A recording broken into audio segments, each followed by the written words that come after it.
A couple of weeks back, I went to Vegas to attend a YouTube conference with my buddy Stan the Credit Frog, just to continue investing and learning how to make better content for y'all. And let me tell you what, Stan and I definitely had a blast. And during that trip, we actually decided to do an in-person live stream together with a full slide deck and talking points, basically just all about Wells Fargo's new lineup of credit cards, particularly with the release of the Wells Fargo Autograph Journey and Wells Fargo Signify Business Cash cards that came out recently. For those of y'all that weren't able to catch the live or see the VOD of the live on the live shelf of my channel, I hope you enjoy this condensed version of it and can also learn by the end of it whether or not these cards are worth pursuing for you in your situation, especially in comparison to some of the other most popular credit cards on the market these days, specifically from Chase in this case, since Wells Fargo seems to be targeting their cards so heavily. With all of that being said, sit back and relax, and I hope you learned something. Let's go ahead and get this slide deck up.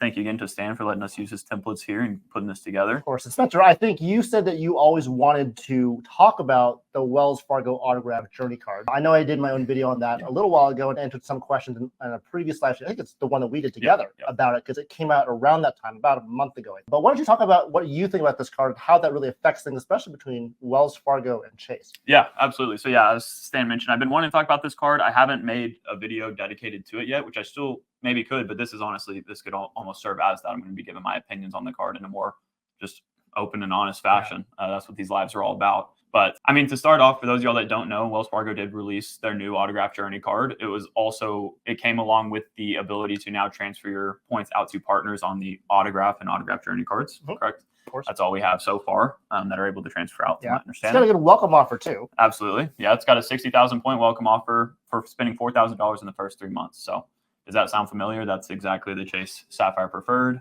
at least as of right now. Yeah. And it seems like with the $95 annual fee as well, that it's literally positioned to be like the Chase Sapphire Preferred competition, Chase Sapphire Preferred killer, if you want to be clickbait with it. Right. But of course, there's some differences too. And I think that's going to be on the next slide here. Absolutely. Yeah, they are very different. And I think for very different audiences, to be honest. But one of the most powerful things about the card is going to be the earning categories, right? Yeah. We have earning categories that aren't specific to a travel portal, which is huge, right? That's one of the biggest perks about this card. Yep. You're going to be getting 5x back on hotels, 4x on airlines, and 3x on restaurants and other travel, and then 1x on everything else. And on top of that, you do get that $50 annual statement credit with a $50 minimum airline purchase, which is also better than the $50 hotel credit on the Chase Sapphire Preferred. So once again, just taking some digs at the Chase Sapphire Preferred with a card much more focused on just general travel. And why is it better than the Chase Sapphire Preferred? Because I forgot, because I don't have that card personally. Yeah, so the Chase Sapphire Preferred, it's a $50 annual hotel credit, but can only be used by booking a hotel through the Chase Travel Portal. So again, what Wells Fargo is really doing here is taking the good parts of the Sapphire Preferred, what value people get from the card, and making it even more accessible to other categories that's not specific to a portal, as well as the credit's not specific to a portal, which is a big pull and hopefully would cause Chase to maybe make some changes. But as we know, there's no reason to hold your breath on these lenders making positive changes to their cards, but one can dream. Of course. But yeah, what do you see this card like being positioned as? Is there a specific target audience you think the Journey is for, or what do you think? Well, I think the Autograph Journey is just an extension of the Autograph card. Again, you do have these higher multipliers, but I've always made the point that the Autograph no annual fee card is actually a really good card. Mm-hmm. And so to add the $95 to it, the $95 annual fee, they have to do something that's better than the original card. Now, the Autograph Journey, I think we'll go into this a little bit later, but there's going to be a section about, some of the benefits. And one of them is, car rental insurance. It is secondary, so it's not as good. Of course, we had the multipliers from before, the 5x hotels, 4x on airlines. And I think, I'm not sure, because the Autograph Journey is competing with itself almost. It's like, why would I get this card unless I was really staying at a lot of hotels, right?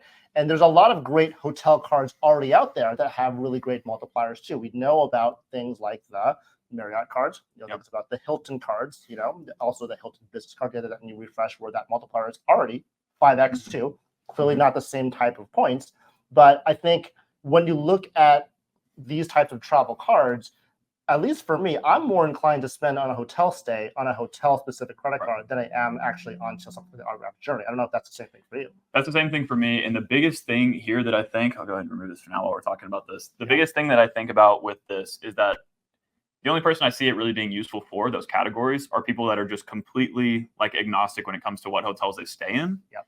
and are staying in a lot of different hotels. Because for the most part, the strategy that I think you and I both implement, something I've learned from you as well, is to kind of focus on one or two hotel or just like specific, hotel or airline ecosystems if that's what you want to do, but mostly hotel, more than the airline cards. So if you're going to do that, then this card really is not going to help you, in that sense. Right. A lot of people also have the Amex Platinum card. That's true. That has 5x flights, but this Right. one has like, is it 4x flights? I believe 4x flights and 5x on. Yeah. And I think one other argument was that also this card could be for the beginner traveler that wants to take a step into flexible point currencies, because obviously at this time when this card came out, it was more of a introduction to the transfer partners that Wells Fargo has. We've gone over those in some detail from before, and they're not like super special. There's choice hotels, which is kind of, it is what it is. But if you're, for example, like a road warrior, like for example, Dugras, this may be something helpful for him because he does a lot of road traveling that may not stay at, Marriott's all the time, Hilton's all the time. It depends on the person, right? But I think if you're someone that's not being a road warrior, you're actually trying to capitalize on one hotel system, getting points for it, maybe building up the status ladder. If you're doing Marriott, for example, you have all those different tiers to climb, or if you don't have the diamond status at Hilton, you want to get gold and you're trying to climb the ladder. That would be one way to do it, in addition to getting points too. Right. Yeah, I completely agree with that. I guess my question would be also at the same time, the Wells Fargo Autograph card to me has better categories overall. I mean, granted, again, unless you're doing the road tripping, I would probably be putting that hotel spin on a hotel card. The airline spin you could capture with something like an Amex Platinum, or say you have a Chase Sapphire Reserve or whatever premium card you have that's already capturing that airline at a high enough point about or earning rate. Yep. So why not just get the free autograph card that also allows you to transfer out to partners? It's true. That's kind of how I think about it. Yeah, and then I also released a video, so 3 days ago, about the best Hilton credit card setup. I got a lot of good feedback from you guys on that video. But basically, I was saying you can use an Aspire and a Surpass and basically cover tons of U.S. only categories.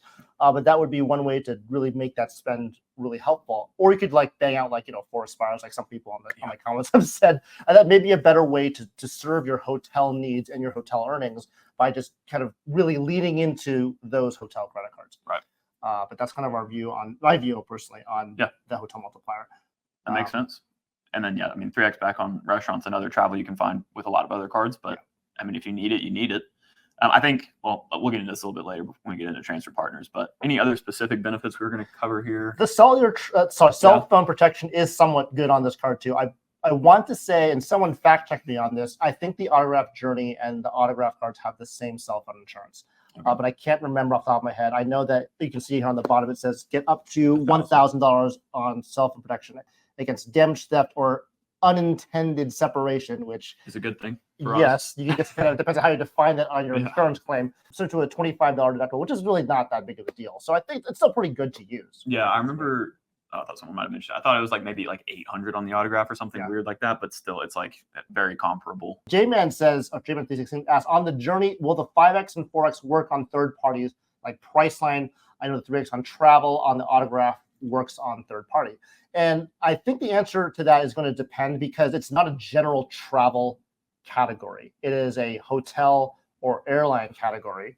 So you'd have to try, I think, is the first thing. But I would not expect it to work on a third party because it's not coding as, I think a third party is going to code as travel, not as specifically flight or hotel. Yep, that's what I would say as well. Yep. And it looks like confirming what I was saying here as well. The autograph just has 800 in cell phone coverage. Perfect. Thank you for that, TM calendar. Grant said he thought it was 600. So yeah.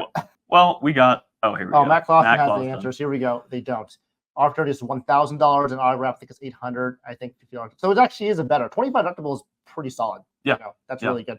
I think MX Platinum is way worse than that. But this one is really, really, really good. Right. Pardon the interruption here, but while we're talking about the differences in earning categories between the Wells Fargo Autograph Journey and the Chase Sapphire Preferred, let me tell you all about the app that I use that shows me exactly what card to use no matter where I'm purchasing something from. That, of course, being Max Rewards. Max Rewards is an all-in-one credit card management app that allows you to track things like your total card balances, point balances, bill due dates, and much more all in one interface, which is huge. One of my favorite features about the app is that it does tell you exactly what card to use depending on your current location, but will also allow you to search for a location you're going to go to in the future to ensure that you bring the best credit card for you in order to get the most points on that purchase. Further than that, I've also used plenty of Max Rewards' other free features like their welcome bonus tracker to name one. That way I ensure that I'm maximizing all of my spend towards those welcome offers and getting the highest return on spend possible. Max Rewards also has a paid tier called Max Rewards Gold that will not only automatically activate your quarterly rotating categories for you on your cards like your Chase Freedom Flex, but will also automatically activate credit card offers for you, some of which you can't even find in the app unless you were to manually select every single one of them. So that's been a very powerful tool that I've found a lot of value in, and I think you could too. If you even just want to try out the free features of the app, please be sure to download it through the link in my description. And during the sign up process, if you enter the promo code Spencer, you'll get a 1-month discount off of your annual Max Rewards Gold subscription. And it also tells them that I sent you there. So it'd mean a lot to me if you could do that. And as always, I want to thank Max Rewards for sponsoring this video, but let's get back into the content. So we want to talk about kind of the Chase situation versus Wells Fargo, because it really does seem like Wells Fargo is targeting Chase because of the similarities in the card products that they have. So why don't we talk about that? I know you have a Chase Sapphire Preferred. Well, reserve now, but yeah. But you use that one. You had a lot of experience with it, which is, I think, it's important for you to tell us from a personal perspective. How do you feel about these two cards compared to each other? There's a bunch of different ways to look at this. I think my easy answer for people is it kind of depends on what ecosystem you've started in, right? If you're somebody in the Chase ecosystem, this is the same argument between the Chase Sapphire Preferred and Wells Fargo Autograph Journey as it is with the Preferred as well as the Built MasterCard, for example. If you're somebody that started with Chase credit cards, if you want to be on team travel, you do need like the Chase Sapphire Preferred or one of their cards that allows you to transfer out, that being the Sapphire Preferred, Sapphire Reserve, or Ink Preferred. Sapphire Preferred is the most accessible for most people. So that's why we say you usually want that one. So yeah, and in that case, if you have Chase cards beforehand, you kind of would need the Preferred at some point anyways. You could always downgrade it later, and then maybe you want to use your autograph for your main card. At the end of the day, the difference between the earning categories, like I mentioned previously, is that the Autograph Journey gives you the ability to earn points on your airfare and hotels with any airline or hotel. With the Chase Sapphire Preferred, to get any kind of added value or like get 5x back on any kind of travel purchases, it has to be through Chase. And as y'all know from watching our stuff, we generally do not recommend that you buy stuff. I mean, maybe not recommend is the right word, but like most people are not buying flights and stuff through Chase necessarily. I also want to, I just noticed I made this presentation like at midnight last night. It's actually online groceries, not drugstores. Online, yeah. And streaming services and online groceries. All good. Online groceries, not drugstores. So definitely just make that, I'm sorry about that typo there, but just make sure that you know that that's not, drugstores is not a category on Sapphire Preferred. Right. Yeah. So again, and also for me, whenever I look at a card, a $95 annual fee credit card for the most part with really any lender, the Citi Premier card, the Chase Sapphire Preferred, of course, I'm blanking on all of other $95 annual fee cards, but with these transferable currency ecosystems, the only real benefit of getting those cards to me is being able to have access to the partners, which is why, again, I just went over my whole thought process on why would you necessarily get the Autograph Journey over the free version when you can get that same transferability. Yep. So to me, it's like, okay, the Autograph Journey is not really giving you anything special in that regard. So the only thing it really has over the Autograph card as well as the Chase Sapphire Preferred would be earning categories specific to hotels and airlines. Yeah. For a lot of people, that's a very niche situation when you need that, like we were talking about before. If y'all missed that part, we just talked about a few minutes ago. Yeah. Don't want to reiterate that point, but that's how I feel about the cards. It's like, I think you could have both for one, but I also would rather probably pair the Sapphire Preferred with just the normal autograph. You will have some overlapping categories, but honestly, will you really with the Sapphire Preferred and the autograph card?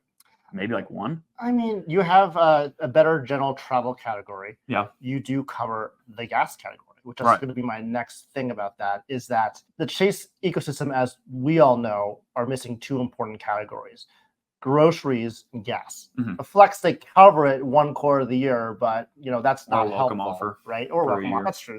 But it's not like a permanent category, right? So you can't really build a really good core setup that is reliably going to have those categories unless you add something else, like, for example, the Citi Custom Cash. Yeah, right. But I think what's nice about the Wells Fargo Autograph system is that they do cover everything except for one category, which is groceries, right? That's what the Citi Premier card has over the Autograph. Even though it has that $95 annual fee, it does cover groceries and gas on a single card, and that's super nice. And so, of course, they have that transferability to the Citi transfer partners too. But I actually agree with what you're saying with the decision between both of them. I think Chase does have the better transfer partners.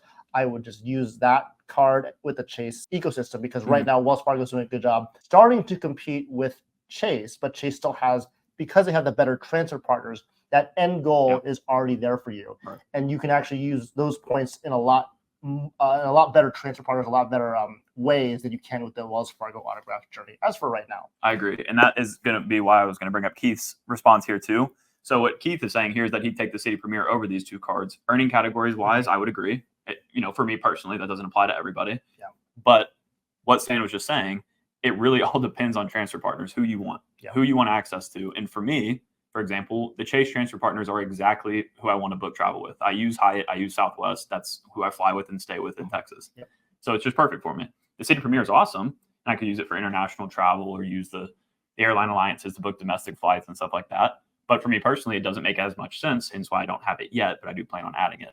With Wells Fargo, we're going to get into this, but they don't have anything right now that is on the transfer partner side that is really a competitive advantage to where I would want to start in a new ecosystem. Right. That's just me, and we can talk more about that here in a second. Also, the autograph journey has 3x on general travel too. I think they just had restaurants on the slide, but we showed the earning categories earlier as well. I think we're good. I think we just want to talk about a little bit more about what else is going on. And I think the big news from yesterday that we all talked about was going to be about that new business card. But did you want to go over that slide before we get started? Yeah, we can. We can go over that. It's basically what I was just saying. So I can summarize real quick just the difference between the transfer partners so you can see it all in one place. As we know, or I guess some of us know, Chase is going to have 14 different transfer partners. That includes 3 hotels and 11 airlines, hence why they have a ton of coverage. Mm-hmm. Like I said, for me, I really focus on, I guess you can't see my pointer, but World of Hyatt and Southwest for me domestically, not the best redemption rate necessarily. So I'm not recommending you do this, but yeah, so this whole thing was just showing, okay, these are the Wells Fargo transfer partners. Yep. They only have 6 currently, all airlines besides Choice. They do have a good redemption rate with Choice or transfer ratio of 1 to 2. With Capital One, I believe it's Capital One, you only get a 1-to-1 transfer. With Citi, you get 1 to 2 as well. So it's matching the best. That's a niche opportunity here that Chase does not give you. I think it's when it says unavailable on transfer time for Iberia Plus. So you don't know when you're going to get that. It's going to be kind of hit or miss. Don't know. Yeah, I grabbed this off the website this morning, so it should be accurate, I hope. But yeah. I mean, you probably transfer to Air France, KLM, or British Airways anyways, so I think that's fine, unless there's others you think that are better. So yeah, I mean, just reiterating the point here, if you like these transfer partners and you don't have Wells Fargo cards yet, maybe it's well worth it to go get the bonuses on these cards and dash up some points and transfer out. Yeah, bonuses are solid. They can cash back if you want to do that. Obviously, Wells Fargo does direct deposit or statement credit if that's fine with you. Of course, all of these points from the autograph journey, autograph, and active cash all combine that. I think we actually saw, I think Matt Klossman made a video about how to transfer those points from one card to another. So that was really helpful. Right. But that's really cool. And that actually leads us great into our next topic, which is going to be the Wells Fargo Signify Business Cash, which did drop yesterday. Now, I know that they had business cards in the past, but they've been kind of off the application pool for a while. But this is their first business card that they put out, which is nice, and it's a no annual fee card. It's actually got a pretty solid welcome offer. I'm sorry to lean because it's a little bit smaller. It's to earn $500 cash rewards, and when you spend $5,000 in purchases in the first 3 months. That's like a 10% return on spend, which is pretty cool. This is just a very basic card, a 2% cashback card. Again, no annual fee, no caps, no limits. You have the 12-month 0% APR as well. And so it's a pretty simple card to understand. So what's nice about this is if you kind of go to the next slide here, is that we can look kind of further on into what this business cash card has. So one thing that's important is obviously the annual fees being none, but it does have that foreign transaction fee of 3%. So that's a little unfortunate. I know a lot of us like to have no foreign transaction fees because that makes it more of a catch-all card. That's what we're looking for with these 2% cards is can you use it domestically and internationally at the same time? 3% out. Can't do that. So this is a US-based card. So that's, it is what it is. That's what they want. One other thing I wanted to point out is, I was trying to figure out, can you transfer points from the Signify Business Cash to other cards for transfer partners? And it wasn't super clear, but I think based on the language that they use in the terms and conditions, I think you can. The reason for that is you look down the bottom here where it says rewards, it earns not only cash rewards, but also points too. And the same language is used in the autograph card as well as the active cash card. So just based off that deduction, I think that you still can transfer points from this card into the point pool. So you can actually use that for transfer partners, which is pretty solid. Yeah. That's awesome. Yeah, I believe Matt left a comment on the community post saying that you might have an offer pen or a application pending for this card, or that might have been somebody else. It was one of my channel members. So if that's the case, I would assume Matt would have known that. And Matt already says here, yeah, there you go. Big bold letters, just make sure that you definitely can. Yeah, thank you, Matt. Yeah, we can. I just wanted to make sure that the deduction process, because when I look at a new card, I always kind of go through the terms and conditions as best I can, because you don't want to assume things unless it specifically says you can transfer points. I'm not convinced until I kind of see certain patterns in the terms and conditions, especially if a card is brand new and no one has any experience with it yet. So that's just important. But thank you for confirming that as well. Got to read terms and conditions now with Amex doing their family language. Oh, very important. That's for sure. I put these up here because I want to dive into the terms and condition a little bit more. I believe the top one, let's see here. So it says, can a customer with an existing Wells Fargo small business credit card apply for the Signify Business Cash? And so I think it's cool because if you look at the first line, it says, yes, you can get one, including those accounts that have been converted to either a Signify Business Essential or a Signify Business Elite. And I don't think those are active on the website. Have you seen that? I haven't seen that, no. So it leads me to believe that there is a pathway to doing kind of a mid-tier and a higher tier luxury business credit, higher tier business credit card in their Signify lineup. And I don't know, I haven't really looked at the news to see if there's any more data points about that. All we can see now is a Signify business card, but that was an interesting thing. But also, if you look down on the bottom of the first paragraph there, it says you cannot product switch this card. It's not an active feature.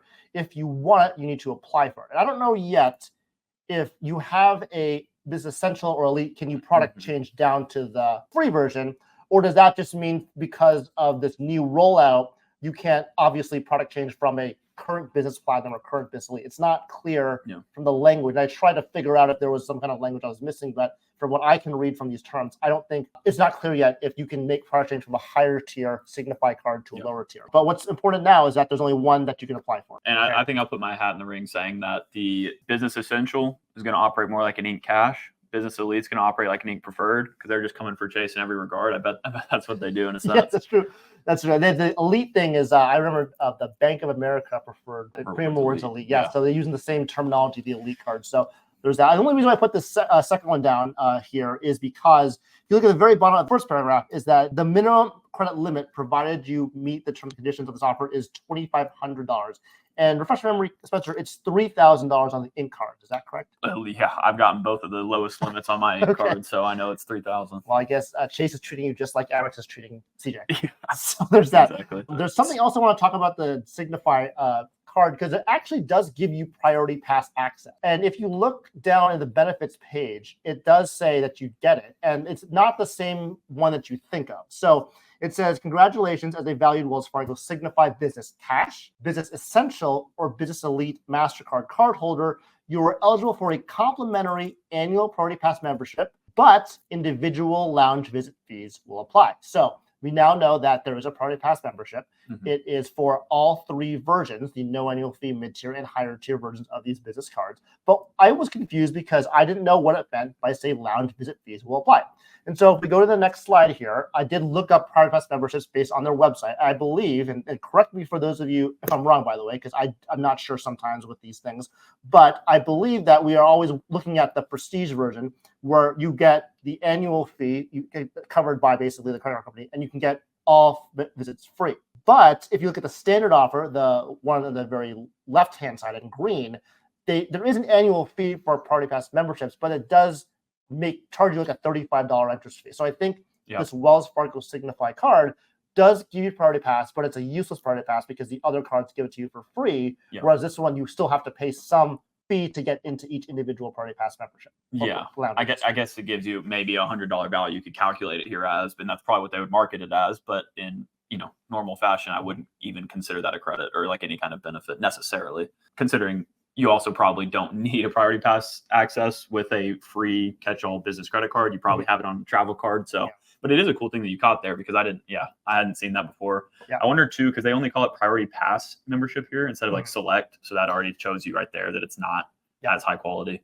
But that's to be expected. This would have been a bonus. So this is kind of just like a...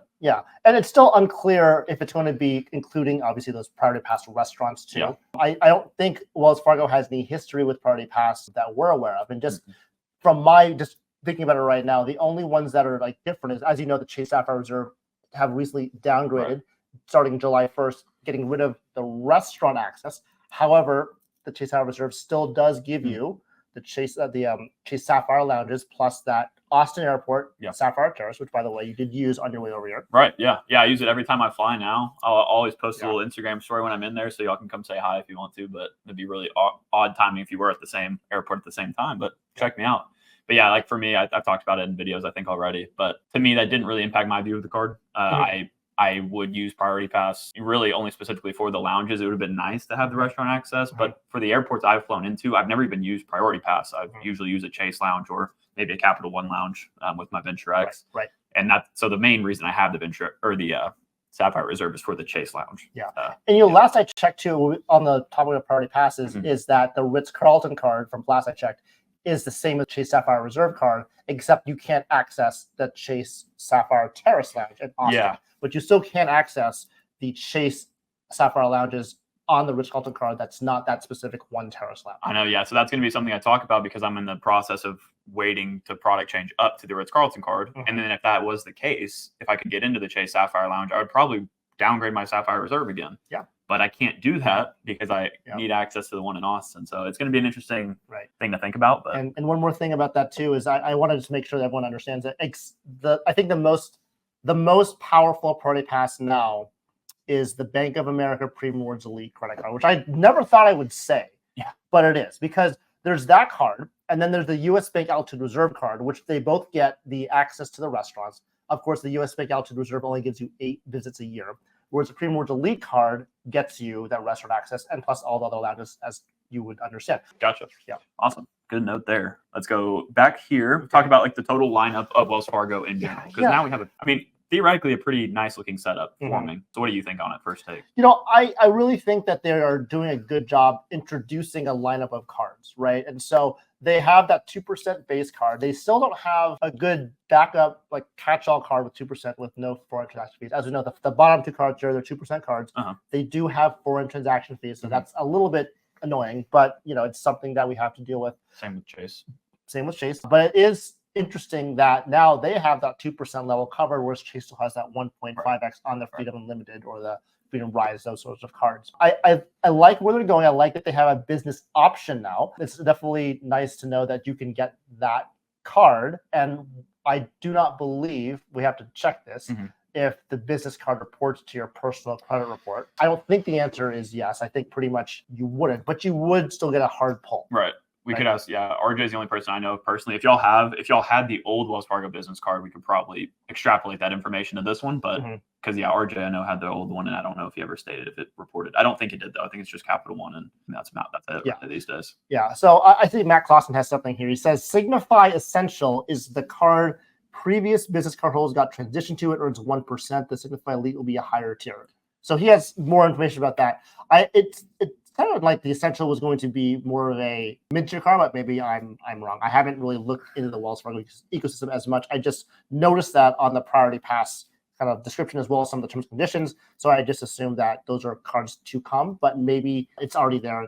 I'm just not as familiar with it. Yeah, and also, you imagine that if they're making this many changes to their cards, this card becomes completely irrelevant if they don't update it now. So you would expect them to probably make it a little bit better, but again, we never hold our breath with these limits. But no, we appreciate you guys so much for being here. Is getting a little bit later. We do want to go to dinner because I'm getting pretty hungry, and I'm sure you are too, Spencer. And so we're gonna have a good time. Make sure we have enjoy Vegas, and of course, anything else, Spencer? I know Stan's already said it all, but I want to say it from me too. Like this is what I love doing. I love connecting with y'all, so I'm excited to get to do it again soon. We're gonna go keep connecting with people here and go grab dinner. So all right, it's good talking with y'all, and we will catch y'all next time. Later, guys.